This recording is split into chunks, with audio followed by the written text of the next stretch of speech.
Exercise of unit number 4 unit 4 का exercise page 96। First question है encircle the best suitable answer. Best जो answer है उनको उसको इनसर्कल करें।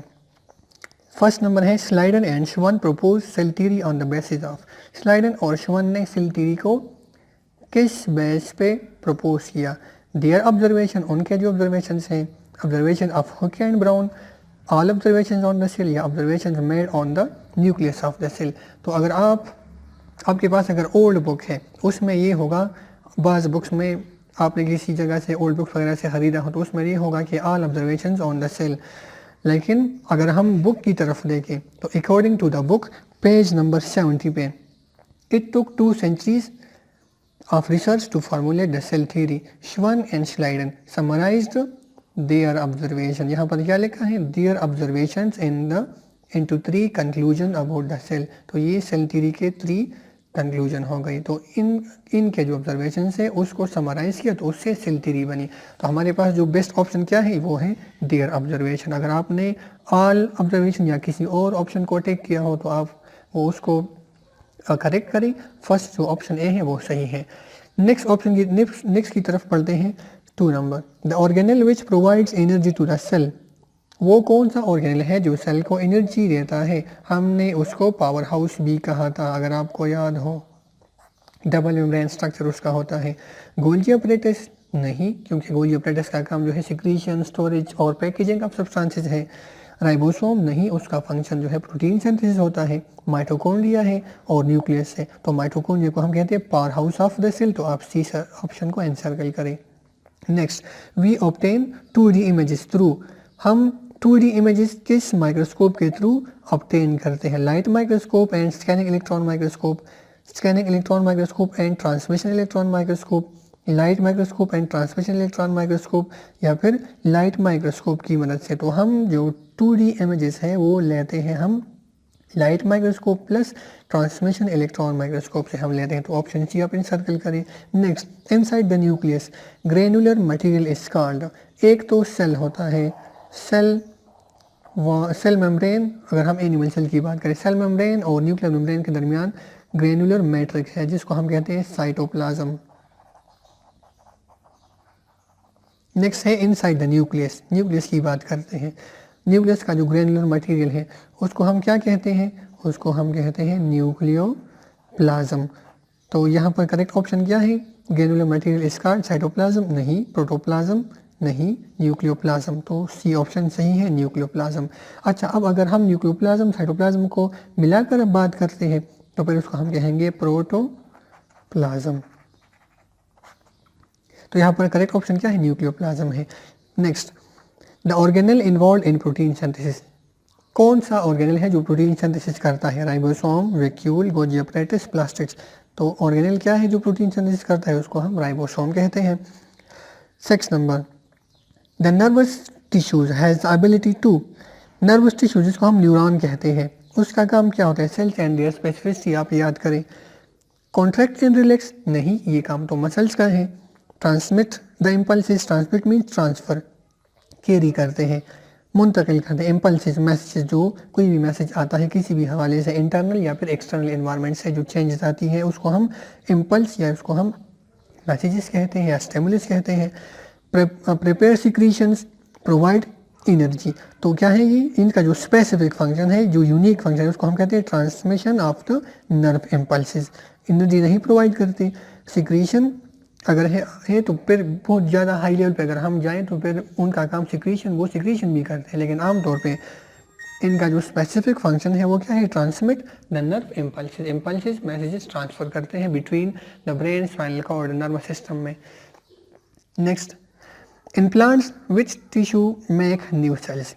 प्लांट्स में कौन से टिश्यूज़ हैं जो कि नए सेल्स बनाते हैं? Meristematic tissues, collenchyma, epidermal, ground tissue. तो एम्ब्रियोनिक टिश्यूज़ हम किसको कहते हैं? हम मेरिस्टेमेटिक टिश्यूज़ को कहते हैं। तो मेरिस्टेमेटिक टिश्यूज़ क्या है? ये प्लांट्स में नए सेल्स बनाते हैं, जिसको हम प्राइमरी और सेकेंडरी मेरिस्टेम हमने कहा था इसको। रूट टिप्स पे, शूट टिप्स पे, इसी तरह जो है लेटरल जो साइड्स पे होते हैं। तो ये मेरिस्टेमेटिक टिश्यूज़ हैं जो कि इनको हम एम्ब्रियोनिक भी कहते हैं और उनमें सेल डिवीजन की एबिलिटी होती है।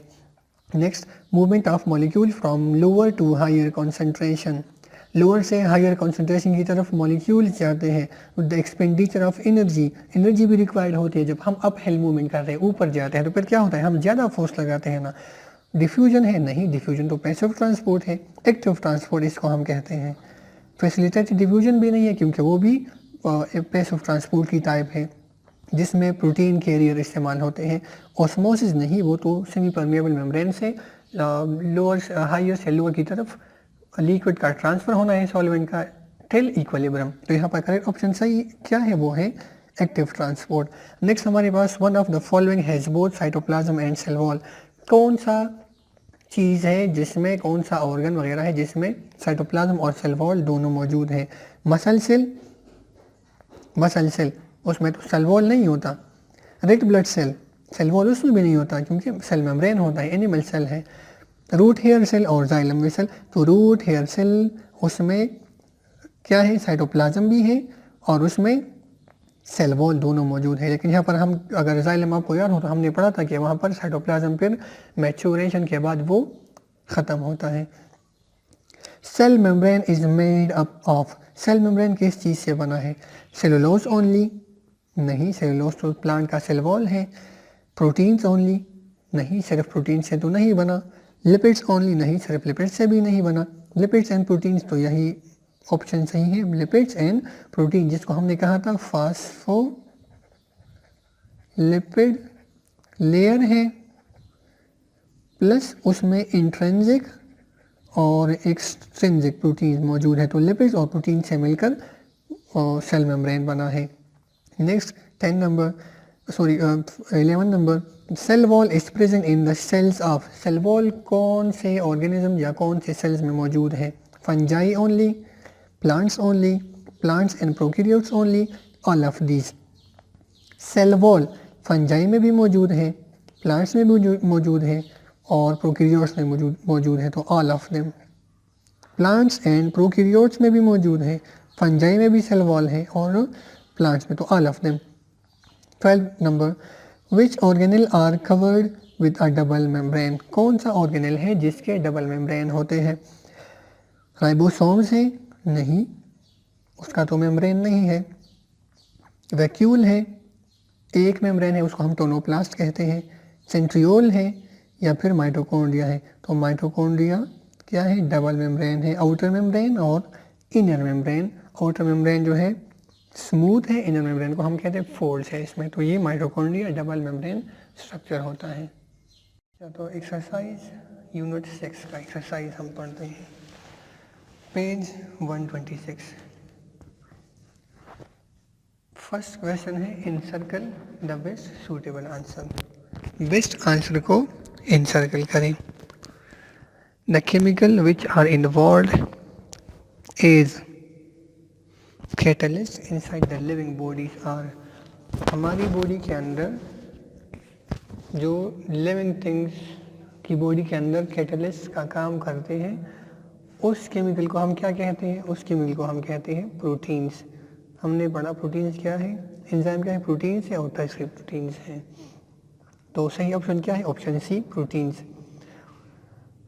Question number 2, enzymes are biological catalyst which, enzyme की डिफिनीशन है कि एंजाइम क्या है, बायोलॉजिकल कैटलिस्ट है, लिविंग थिंग्स की बॉडी में है और उनका काम क्या है, which allow new chemical reactions to occur, are used up during the chemical reactions, alter the direction of the chemical reaction या alter the rate of a chemical reaction. तो हमने स्टार्ट में पढ़ा था कि enzyme are biological catalyst that alter the rate of a reaction, किसी reaction को increase भी करते हैं या फिर उसको डिक्रीज भी करते हैं। तो सही ऑप्शन क्या है, option D, they alter the rate of the reaction. The graph below shows that the rate of an enzyme catalysed reaction, x rate, कोई भी एंजाइम कैटलाइज्ड रिएक्शन है उसके लिए ये ग्राफ बना है। इस ग्राफ का मतलब क्या है, ये किस चीज़ को शो करता है। यहाँ पर लिखा है कि rate of enzyme catalysed reaction और यहाँ पर लिखा है टेम्परेचर 0 to 20 या फिर 40 60 इस तरह इंक्रीज हो रहा है। ग्राफ है 0 से आगे, फिर 40 के सामने यहाँ पर मैक्सिमम है, फिर 40 से आगे टेम्परेचर जा रहा है तो फिर क्या होगा, एंजाइमेटिक एक्टिविटी, ये ग्राफ नीचे जा रहा है। अब इस ग्राफ का मतलब क्या है, increase when the temperature is increase. इस ग्राफ का क्या ये मतलब है कि एंजाइमेटिक एक्टिविटी जो है वो इंक्रीज होती है जब हम टेम्परेचर को इंक्रीज करते हैं। Next, decrease when the temperature is increase. अगर टेम्परेचर इंक्रीज करते हैं तो एंजाइमेटिक एक्टिविटी डिक्रीज होगी। क्या इसका ये मतलब है, increase with temperature up to a maximum of 40 degree या फिर रिमेन अनचेंज। तो ये जो ऑप्शन है, ऑप्शन सी, ये क्या है, हमारे पास बेस्ट सूटेबल ऑप्शन है, क्योंकि यहाँ पर हमें नज़र आ रहा है कि अगर हम टेम्परेचर को इंक्रीज करते हैं तो Aahista Aahista enzymatic activity increase हो रही है अप टू 40। अब 40 क्या है, मैक्सिमम है। मैक्सिमम क्या है, ये ऑप्टिमम टेम्परेचर है। अब इस ऑप्टिमम टेम्परेचर पे एंजाइमेटिक एक्टिविटी क्या है, ये मैक्सिमम है, तो ऑप्शन सी इसमें सही है। फिर 4 number, what is true about enzyme. Enzyme के बारे में कौन सी बात सही है। All parts of enzyme molecule take part in reaction. तमाम पार्ट्स रिएक्शन में हिस्सा लेते हैं। तो हमने पढ़ा था कि सिर्फ एक्टिव साइट जो है वो इन्वॉल्व होती है रिएक्शन में। Enzyme lower down activation energy of reaction, activation energy कम करते हैं। An enzyme can act upon any kind of substrate. कोई भी एंजाइम किसी भी सबस्ट्रेट के ऊपर एक्शन कर सकता है, नहीं ये भी ठीक नहीं है। They are needed in large quantities, नहीं ये भी गलत है क्योंकि एंजाइम स्मॉलर क्वांटिटी में रिक्वायर्ड है। तो ऑप्शन बी हमारे पास सही है। Enzyme lower down the activation energy of a reaction, enzyme किसी भी रिएक्शन के लिए एक्टिवेशन एनर्जी को कम कर रहे हैं। What is true about cofactors. Cofactors जो non protein part of enzyme है। कोफैक्टर क्या है, these are the non protein part of the enzyme. और फिर उसके हमने टाइप्स पढ़ी थी, ऑर्गेनिक है, इनऑर्गेनिक है। ऑर्गेनिक में भी हमने पढ़ा था कि लूजली बॉन्डेड है और टाइटली बॉन्डेड है, परमानेंटली अटैच है। और फिर इनऑर्गेनिक में हमने पढ़ा था मेटल आयंस है, एक्टिवेटर्स है, फिर उसके हमने मुख्तलिफ टाइप्स पढ़े थे। तो what is true about cofactors. Cofactors के बारे में कौन सी बात सही है, take part in a reaction, help the enzyme in their activity, increase the activation energy, are compose of proteins.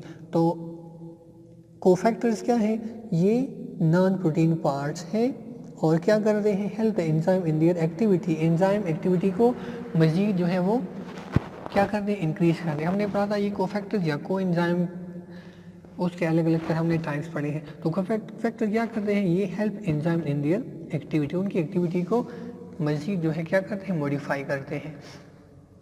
अच्छा, इसके बाद हमारे पास next 6 number option, sorry MCQ, one of the following में फंक्शन एज को एंजाइम फॉर द एंजाइम।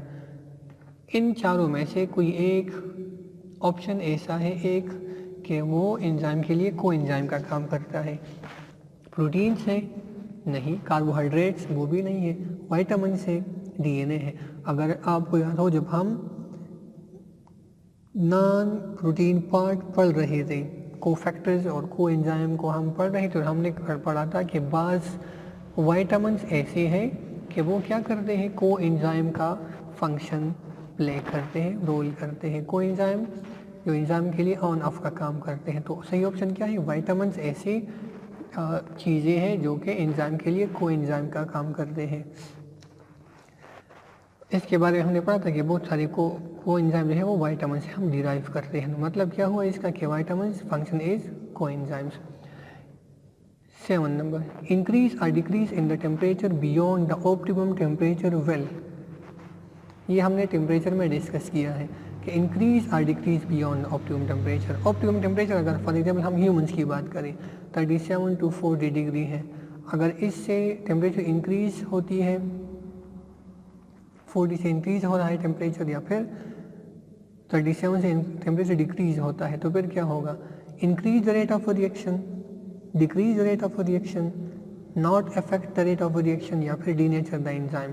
तो अगर temperature 37 से डिक्रीज या फिर 40 से इंक्रीज होगा तो हम दोनों के लिए कंबाइन टर्म क्या यूज़ करते हैं, decrease the rate of reaction. फिर अगर फॉर एग्जांपल इस तरह पूछा हो कि 40 से अगर हम टेम्परेचर इंक्रीज कर रहे हैं तो फिर क्या होगा, तो फिर ये ऑप्शन सही होगा कि डीनेचर्स द एंजाइम। लेकिन यहाँ पर बियॉन्ड ऑप्टिमम टेम्परेचर के जो इंक्रीज या डिक्रीज की बात हो रही है, तो इंक्रीज या decrease in temperature beyond optimum, अगर बियॉन्ड ऑप्टिमम इंक्रीज या डिक्रीज होगा तो फिर इस हवाले से ये असर क्या होगा एंजाइम के ऊपर, एंजाइम एक्टिविटी जो है वो डिक्रीज होगी। फिर अगर सिर्फ 40 से इंक्रीज की बात हो रही है तो फिर हम कहते हैं एंजाइम डीनेचर होगा। अच्छा 8 number, trypsin and enzyme works 8। Trypsin enzyme है,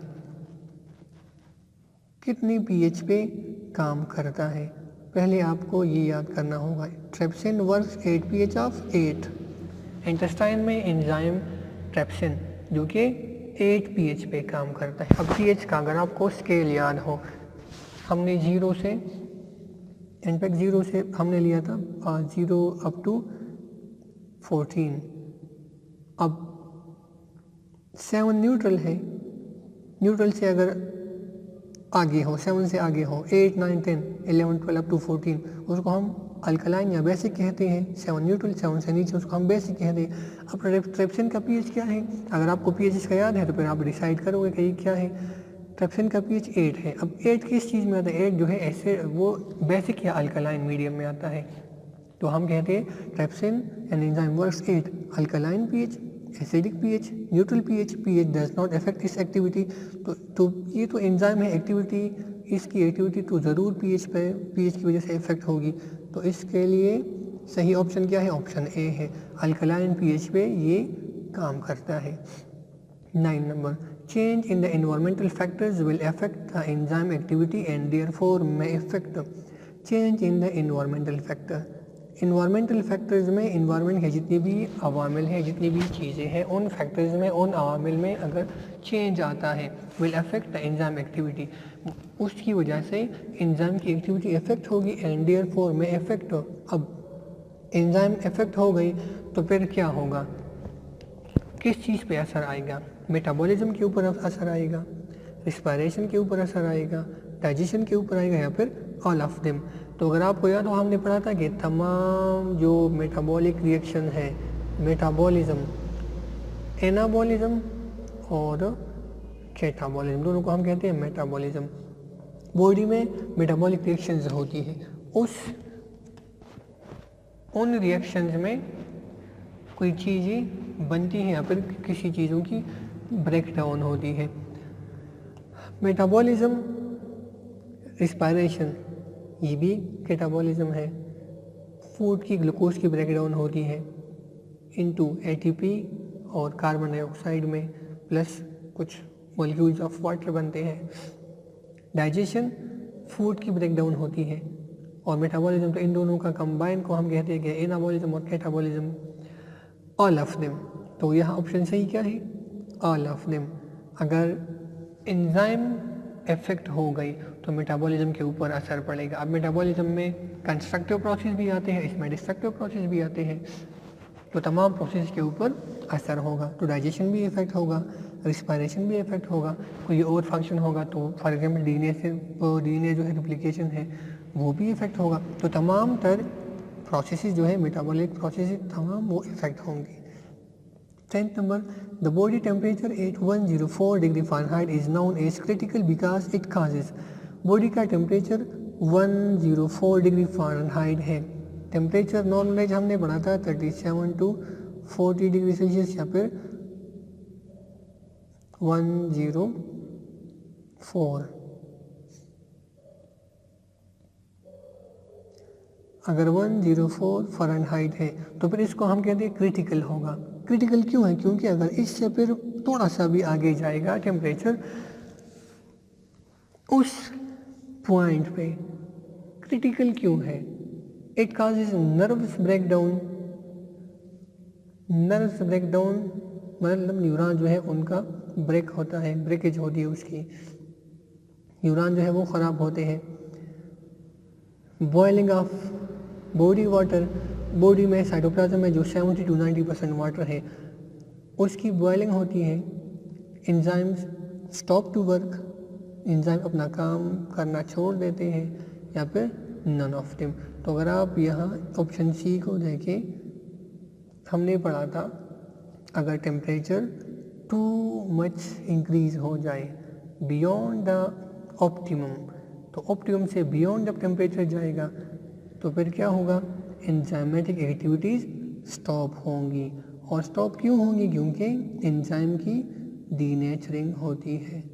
एंजाइम क्या होते हैं, डीनेचर होते हैं। हाई टेम्परेचर पे एंजाइम डीनेचर होते हैं, लो टेम्परेचर पे इनएक्टिवेट होते हैं। तो अगर टेम्परेचर बियॉन्ड दिस ऑप्टिमम चला जाए तो 104 को हम क्रिटिकल इसलिए कहते हैं, जिसका टेम्परेचर 104 हो।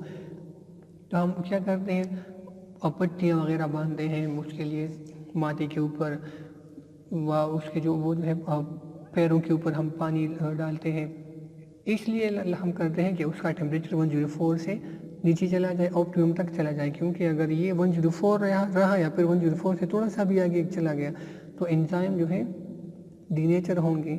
एंजाइम डीनेचर हो गई तो फिर उसका 3D जो स्ट्रक्चर है, हाइड्रोजन बॉन्ड ब्रेक होगा, एंजाइम डिस्ट्रॉय होंगे। एंजाइम ख़राब हो गई तो फिर तमाम का मेटाबॉलिज्म जो है या फिर ज़्यादातर मेटाबॉलिक प्रोसेस स्टॉप होंगी और इंसान की डेथ उससे हो सकती है। तो यही वजह है कि 104 को हम क्रिटिकल कहते हैं, क्योंकि एंजाइम एक्टिविटी जो है वहाँ से स्टॉप होती है।